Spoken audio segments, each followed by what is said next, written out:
আসসালামু আলাইকুম। এখন দেখবেন সংবাদ শিরোনাম। দুর্নীতি দমন আইনের শাসন ও জবাবদিহিতাকে গুরুত্ব দিয়ে বিএনপির ইশতেহার ঘোষণা। ফ্যামিলি কার্ড সহ 9 বিষয়ে অগ্রাধিকার বাস্তবায়ন করা হবে জুলাই সনদ। গণতন্ত্রের চর্চা আমাদেরকে অব্যাহত রাখতে হবে। একটি সরকার যদি সুশাসন দিতে না পারে তাহলে তার কোনো পরিকল্পনা যেমন বাস্তবায়ন হবে না, জনগণেরও কোনো লাভ হবে না।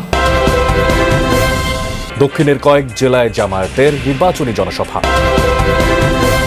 দুর্নীতি দমন আইনের শাসন ও জবাবদিহিতাকে গুরুত্ব দিয়ে ইশতেহার ঘোষণা করল বিএনপি। তারেক রহমান ঘোষিত ইশতেহারে লুটপাট নয় উৎপাদন, ভয় নয় অধিকার এবং বৈষম্যহীন সমাজ গড়াকে প্রাধান্য দেওয়া হয়েছে।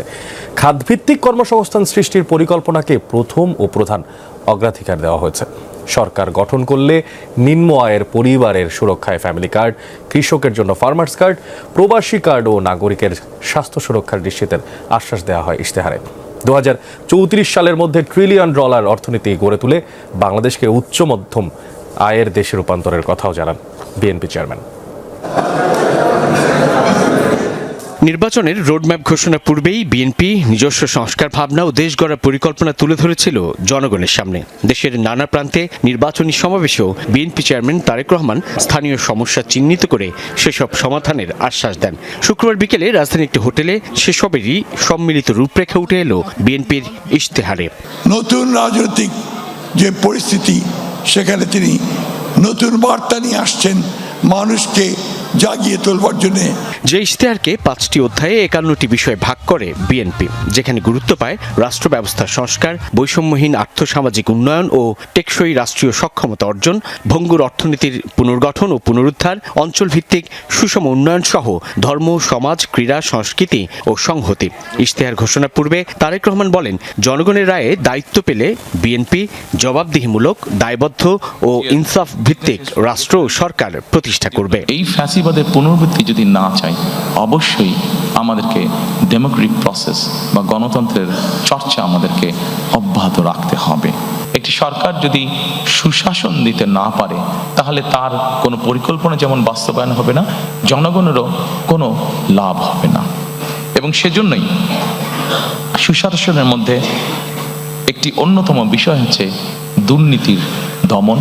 তারেক রহমান জানান, বিএনপি নির্বাচিত হয়ে রাষ্ট্র ক্ষমতায় গেলে স্বাক্ষরিত জুলাই সনদ বাস্তবায়ন করা হবে। সর্বশক্তিমান আল্লাহর প্রতি পূর্ণ আস্থা ও বিশ্বাসকে রাষ্ট্র পরিচালনার মূলনীতি হিসেবে সংবিধানে পুনঃস্থাপনের পাশাপাশি রাষ্ট্র ব্যবস্থা ও সাংবিধানিক সংস্কারের নানান পরিকল্পনা তুলে ধরেন তারেক রহমান। আমরা মনে করি নিরপেক্ষভাবে মুক্তিযুদ্ধের স্মৃতি সংরক্ষণ করা এটি একটি জাতীয় দায়িত্ব।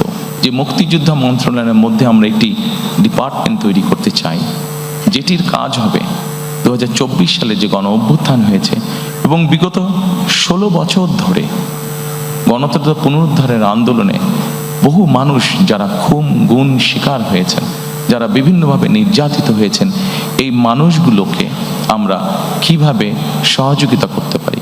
মেরিটোক্রেসির বাংলাদেশ বিনির্মাণের প্রত্যয় জানিয়ে বিএনপি চেয়ারম্যান যোগ্যতার ভিত্তিতে নিয়োগ, পদোন্নতি ও বদলির আশ্বাস দেন। মর্যাদা ভিত্তিক সামাজিক সুরক্ষা কাঠামো গড়ে তোলার অঙ্গীকার করে তিনি বলেন, এই খাতে রাজনৈতিক হস্তক্ষেপ বন্ধ করে স্বচ্ছতা নিশ্চিত করা হবে। সরকারের পক্ষ থেকে একটি কার্ড একজন গৃহিণীর কাছে পৌঁছে দিব, স্বাভাবিকভাবে কিন্তু উনি এমপাওয়ার্ড ফিল করবেন, মানসিকভাবে তখন ওনার একটা শক্তি বৃদ্ধি পাবে। প্রতি মাসে 2 থেকে 2,500 টাকা আমরা তাদের কাছে পৌঁছে দিতে চাই, অথবা সমপরিমাণ খাদ্য সহযোগিতা তাদের কাছে পৌঁছে দিতে চাই। অনেকেই বলতে পারেন যে 2 থেকে 2,500 টাকা দিয়ে কি হবে একজনের। আমরা কিন্তু একবারও বলিনি আমরা তাদেরকে পুরো মাসের সহযোগিতা দেব। 5 বছরে 1 কোটি জনশক্তি রপ্তানির পাশাপাশি প্রবাসীদের জন্য প্রবাসী কার্ড চালুর ঘোষণা দেন তারেক রহমান। কর্মঘণ্টা না কমিয়ে নারীদের কর্মস্থলে ডে কেয়ার ও ব্রেস্ট ফিডিং কর্নার চালুর পাশাপাশি 6 মাসের বেতন সহ মাতৃত্বকালীন ছুটি সার্বজনীন করার অঙ্গীকার করেন তিনি। প্রায় 1 লক্ষের মতন স্বাস্থ্যকর্মী নিয়োগ দিতে চাচ্ছি সারা দেশে, যেই স্বাস্থ্যকর্মীদের অধিকাংশ হবেন নারী। স্বাস্থ্যসেবাটা ঘরে দেবে এবং তাদেরকে অ্যাওয়্যার করবেন যে এটা কাজ না করলে ডায়াবেটিক হবে না, এটা কাজ না করলে হাই প্রেশার বা কার্ডিয়াক প্রবলেম হবে না। যত বেশি সংখ্যক কর্মসংস্থান আমরা তৈরি করতে সক্ষম হব, তত বেশি অর্থনীতি বা ইকোনমি তত বেশি সচল হবে আমাদের। রাজস্ব, অর্থনীতি, বিনিয়োগ, ব্যাংক খাতে বিরাজনীতিকরণ, শিল্প খাত, গ্রামীণ অর্থনীতির উন্নয়ন, সৃজনশীল অর্থনীতির সম্ভাবনাকে উন্মুক্ত করা সহ নানান বিষয় উঠে আসে তারেক রহমান ঘোষিত বিএনপির ইশতেহারে। দেশের সব অঞ্চলে সবার জন্য সমতা ভিত্তিক সুষম উন্নয়ন নিশ্চিতে বিএনপির দৃঢ় অবস্থান তুলে ধরেন তারেক রহমান। আমরা ক্ষতিগ্রস্ত হয়েছি, আমাদের নেতাকর্মীরা পঙ্গুত্ব বরণ করেছে, সহায় সম্পত্তি হারিয়েছে, কিন্তু প্রতিশোধ কখনো শান্তি এনে দিতে পারে না। বিএনপি প্রতিষ্ঠাতা প্রয়াত রাষ্ট্রপতি জিয়াউর রহমানের সেই 19 দফা কর্মসূচি কিংবা প্রয়াত চেয়ারপারসন বেগম খালেদা জিয়া ঘোষিত ভিশন 2030 আর বিএনপি চেয়ারম্যান তারেক রহমানের রাষ্ট্র মেরামতের 31 দফার রূপরেখার আলোকেই ঘোষিত হয়েছে ত্রয়োদশ জাতীয় সংসদ নির্বাচনকে সামনে রেখে বিএনপির এই ইশতেহার। যে ইশতেহারকে দলটি কেবল একটি প্রতিশ্রুতি নয়, বরং নতুন একটি রাষ্ট্র সামাজিক চুক্তি হিসেবেই দেখছে, যার মূলে থাকছে সাধারণ জনগণ, যে জনগণের রায়ের উপর ভিত্তি করেই তারা বাস্তবায়ন করবে এই ইশতেহার। বরং দীর্ঘমেয়াদী পরিকল্পনায় দেশের সুষম উন্নয়নের ইশতেহার দিয়েছে বিএনপি। দুই একটি বিষয়ে নতুন করে ভাবনার প্রয়োজন থাকলেও পুরো ইশতেহারই দেশের মানুষের ভালোর জন্যই বলে মত বিশেষজ্ঞদের। বলেন, জুলাই জাতীয় সনদ বাস্তবায়নে জোর দিয়েছে দলটি, আর পুরো ইশতেহার বাস্তবায়ন করা গেলে সুখী সমৃদ্ধ দেশ পাবে নাগরিকরা। সংসদ নির্বাচন সামনে রেখে বিএনপির নির্বাচনী ইশতেহার, তাতে উঠে এলো রাষ্ট্র ব্যবস্থার সংস্কার, বৈষম্যহীন আর্থসামাজিক উন্নয়ন, টেকসই রাষ্ট্রীয় সক্ষমতা অর্জন, ভঙ্গুর অর্থনীতির পুনর্গঠন ও পুনরুদ্ধার, অঞ্চলভিত্তিক সুষম উন্নয়নের কথা। নানা শ্রেণী পেশার মানুষ বলছেন এই ইশতেহার বাংলাদেশকে এগিয়ে নেয়ার ইশতেহার। সার কথায় উঠে এসেছে সবার আগে বাংলাদেশ। বাংলাদেশে সবার আগে বাংলাদেশের কথা উনি বলেছেন, এটা সকলের মনের কথা।